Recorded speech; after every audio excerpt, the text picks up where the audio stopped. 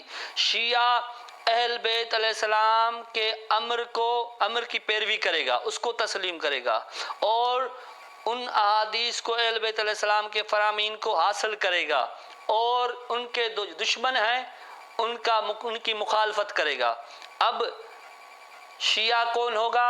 جو اہل بیت کی حدیث کی پیروی کرے گا اور اہل بیت علیہ السلام کی حدیث کو حاصل کرے گا، اور جو اس کے مخالف ہیں، جو اہل بیت علیہ السلام کے مخالف ہیں، چاہے ان کے ذات کے مخالف ہوں یا ان کے قول کے مخالف ہوں، دونوں مخالفوں سے وہ اظہار برات کرے گا۔